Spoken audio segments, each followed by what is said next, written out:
안녕하세요. 포르쉐 코리아 랩터스의 교육팀장 김윤경입니다. 오늘 앞서 포르쉐 헤리티지 존에서 주옥 같은 설명을 많이 들으셨는데요.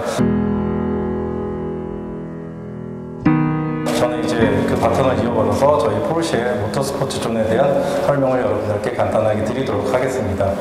포르쉐 하면 모터스포츠 하면 포르쉐라고 잘 알고 계시죠? 특히 저희 포르쉐는 모든 사용하는 기술들이 모터스포츠에서 분간해서 모터스포츠에서 검증된 것들을 실제 차량에다가 이용을 하고 있습니다. 그 결과 저희 포르쉐 오너들은 실제 모터스포츠 차를 운행하는 것 같은 느낌을 받을 수 있도록 제작되어 있는 브랜드인데요. 오늘 이곳에서는 저희 포르쉐 모터스포츠의 다양한 면모들에서 설명을 드릴 건데, 일반적으로 포르쉐 모터스포츠 하면은 레이스 트랙에서만 달리는 것들을 국한된 걸로 알고 계시지만, 저희 포르쉐는 레이스 트랙 그리고 오프로드 트랙 등등에서 많은 부분에서 좋은 성과를 만들었고 현재도 만들고 있습니다. 현재 여기 모터스포츠 존에는 총 6대의 차량이 전시가 되어 있습니다. 우선 여기 걸프 컬러부터 두드러지게 나타나 있는 90803이라는 모델부터 소개를 드리도록 하겠습니다. 내구레이스 부분에서 917이라는 모델이 두드러진 성과를 보이고 있었는데, 1969년에 저희 포르쉐는 내구레이스에서 모든 부분에서 왕자를 차지를 하였고, 1970년대에 들어서 저희 포르쉐 팩토리 브랜드에서는 이 왕자를 어떻게 끝까지 유지를 할 것인가 고민을 하였습니다. 하나의 차로 모든 레이스 트랙에다가 적용을 시키는 것보다는 그 레이스 트랙에 맞는 차량을 개발을 하자라는 아이디어를 갖고 90803이라는 모델을 만들었습니다. 특히 이 90803 모델 같은 경우는 타르가 플로리오나 뉴르베그르닝의 남쪽 지역에 있는 레이스 트랙, 특히 코너가 많고 복잡한 레이스 트랙에 맞도록 설계가 되어 있는데요. 지금 보시는 90803 경우는 트랜스미션 뒤쪽에 디퍼런셜을 위치를 시키고 엔진과 운전석을 최대한 차량 앞쪽으로 끌어들이면서 앞뒤에 중량 배분을 최적화시켰습니다. 차량 중량 같은 경우 35kg이나 아주 가벼운 그 중량을 갖고 있으며, 엔진은 수평으로 8기통을 위치를 하였습니다. 멀리서 봐도 이게 90803이라는 모델이라는 걸 자연스럽게 알고 있는 걸프 컬러를 적용을 하고 있고, 특히 후사경이 돋보이게 올라와 있는 것들을 특징을 하고 있습니다. 뒷부분에 보면은 차량 그 구동축에 디퍼런셜부터 바퀴까지 이어지는 부분에 진동을 운전자에게 감소시키기 위해서 중간에 댐퍼 같은 것을 두었고, 디퍼런셜에서 다이렉트로 배기 파이프를 연결시키는 것도 또한의 기술적인 특징이라고 볼 수가 있습니다. 이 모델 같은 경우는 1970년도에 뉴르베그르닝 그리고 타르고 플로리오에서 종합 1등, 2등이라는 우수한 성적을 거두었고, 71년도에는 뉴르베그르닝에서는 우승을 하였고, 타르가 플로리오에서는 아쉽게도 2번의 사고와 1번의 타이어가 터지는 일이 발생을 해서 완주는 하였지만 우승은 못하는 좀 아쉬운 부분을 남기고 우승 기록을 남겼던 모델입니다. 그래서 총 종합 우승은 70년과 71년 2년 연속을 하였습니다. 이쪽으로 잠깐 이동을 하셔갖고 보시면은 550 스파이더도 그렇지만 저희 917 같은 경우도 미국의 유명한 영화배우가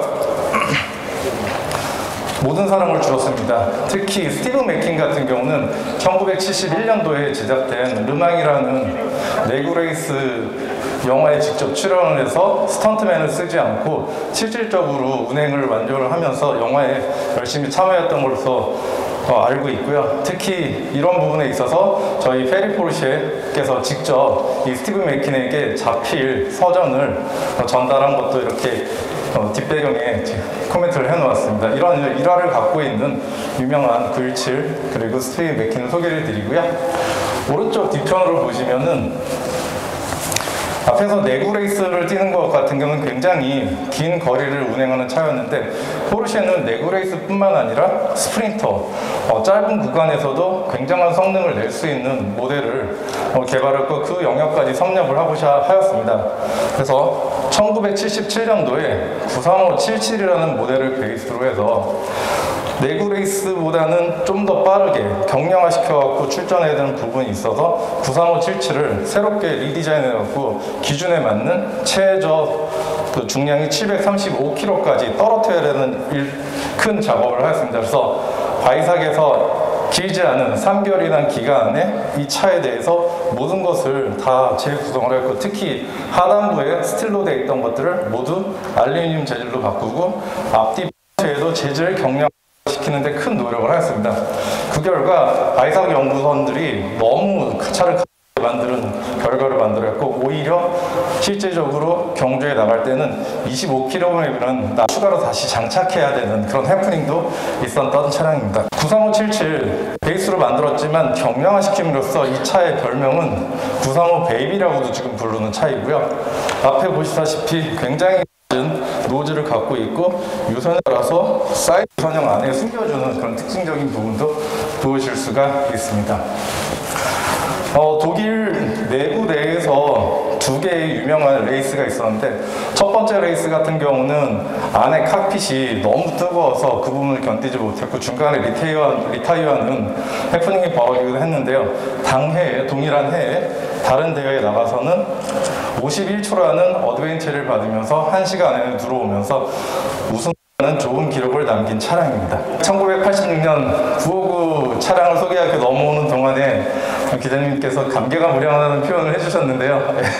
저 또한 이 차를 처음 보았을 때 그런 그 마음이 들었습니다. 959라는 차량은 여러분들 잘 아시다시피 포르쉐에서 제작한 하이퍼카 중에 하나입니다. 하지만 여기 같은 경우는 랠리카로 만들어졌고요. 당시에 1985년도에 WEC B 그 클래스에 참전하기 위해서 차량을 제작을 하였지만 당시 규정상 너무 위험하다는 걸로서 WEC B클래스가 캔슬이 되면서 이 차량을 바로 파리 다비에 참전을 시키도록 결정을 하였습니다. 대회는 참석을 해서 좋은 결과를 내지 못했지만 그 다음에 1986년도에는 여기 보이시는 186번으로 참석을 해서 1위라는 위협을 남겼고, 당시에 총 3대의 959가 참석을 했었는데 1위, 2위, 6위라는 좋은 성과를 그 차량입니다. 2개의 셔버가 장착이 되었고 하나의 샤업 셔버가 장착이 됐습니다. 엔진 같은 경우는 독특한 그 냉각 방식을 쓰는데요. 실린더 헤드 같은 경우는 냉각수를 사용해서 냉각을 하고, 실린더 블럭 같은 경우는 공기 냉각을 하는 두 가지 조합한 기술을 쓰고 있습니다. 특히 사륜구동 같은 경우는 당시에는 예상할 수 없었던 놀라운 기술인데, 유압을 제어를 해서 전자제어로 앞에 100 이렇게 구분을 할 수 있는 기술력을 갖췄던 좋은 차입니다. 앞에 보이시는 차량은 여러분들께서 한눈에 보셔도 이 차라고 하실 수 있을 만큼 유명해진 차인데요. 내구 레이스에서 917이라는 모델로 저희 포르쉐는 많은 과업을 이뤄냈었습니다. 1971년 당시에 포르쉐 바이삭 연구소와 프랑스의 세라라는 디자인 그 업체가 협업하여 917 롱테일 버전과 917 숏테일 버전의 최적의 장점을 끌어내서 또 하나의 모델을 만들고자 노력을 하였고, 그 결과 태어난 게 917-20 핑크피가라는 모델입니다. 여기 보이시는 모델인데 지금 현대에 나와 있는 레이스카 중에서 차폭이 가장 넓은 차입니다. 하지만 형상상 이렇게 울룩불룩한 것들이 마치 대지를 연상시킨다고 표현을 하였고, 실질적으로 차량 디자인에도 각 섹션별로 나눠갖고 실제 대지의 그 각 부분들을 설명을 해놓았습니다. 예를 들어서 가장 앞부분에 써 있는 이 러시라는 것은 코를 얘기를 하고요. 가장 뒷부분에 써 있는 핫셀, 이것들은 여러분들 잘 아시는 유명한 독일의 그 음식 부위라고 이해할 수가 있습니다. 917에 이어서 저희가 또 한 번 넘어가 보도록 하겠습니다. 많은 우승을 하였습니다. 그래서 총 3만 번 이상의 우승을 갖고 있습니다. 앞에 보이시는 모델 같은 경우는 911 GT1 98년식이고 최초로 만들어진 것은 95년식입니다. 포르쉐는 1980년대에 많은 르망대회에서 우승을 하였고, 르망대회에서 더 이상 식상을 느껴 르망대회에 출전하지 않았습니다. 그 약 8년 정도 지난 시간이 지난 후에 포르쉐는 르망이 아닌 GT 대회에 참석하기 위해서 911 GT1이라는 모델을 만들었고, 지금 보이시는 911 GT1 98년도 모델은 해당 대회에서 우승을 해드립니다. 이 모델 같은 경우는 포르쉐의 레이스카에서 최초로 브레이크 디스크에 카본 세라믹을 적용을 하였고, 셰시 시스템에도 카본을 적용을 한 기술을 갖고 있습니다. 911이라고 부르는 데 있어서는 앞에 보이는 헤드라이트와 뒷편에 보이는 테일라이트가 저희 996 모델과 같다고 하였고, 911 GT라는 모델은 이름을 갖고 있는데요. 실질적으로 911하고는 그 파워트레인 조금 다른 모델입니다. 이 모델 같은 경우는 엔진이 앞에 있고 트랜스미션이 뒤에 있는 리드식 형태를 띠고 있고요. 가운데 보시는 그 루프 안에 있는 덕트는 실질적인 터보차저로 들어가는 공기를 흡입하는 흡입구입니다. 안에 이제 칵핏 같은 경우 여러분들 왼쪽에선 보시면은 오른쪽에 핸드에 레버가 하나 있는데, 그 레버는 이 차에 변속을 할 수 있는 셀렉터 레버이고, 같은 경우는 시퀀셜 타입의 변속기가 장착이 되어 있습니다. 상을 밀면 되는 거고 하단은 당기는 그런 방식으로 설계가 되어 있는 모습이고요. 98년도에 1위와 2위를 하였고요.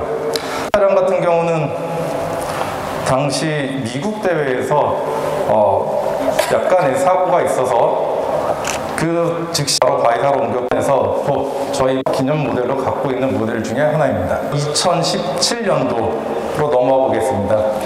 포르쉐에서 잘하는 레이스에는 다양한 것들이 있는데, 그래도 이 레이스를 할 수 없을 거라고 생각을 합니다. 르망 24시간 동안 차량을 쉬지 않고 계속도록 돌아가는 그 주행을 하는 경기인데요. 포르쉐는 2015년도에 그 르망 대회로 다시 돌아왔습니다. 그걸 아미시가 2014년도에 멕시코에서 주최한 네그레이스에 참가를 해서 우승을 한번 하였고, 그 이후에 2015년도에 르망 대회에 복귀해서 해당 모델로 아우디하고 경쟁을 해서 1위를 차지를 했습니다.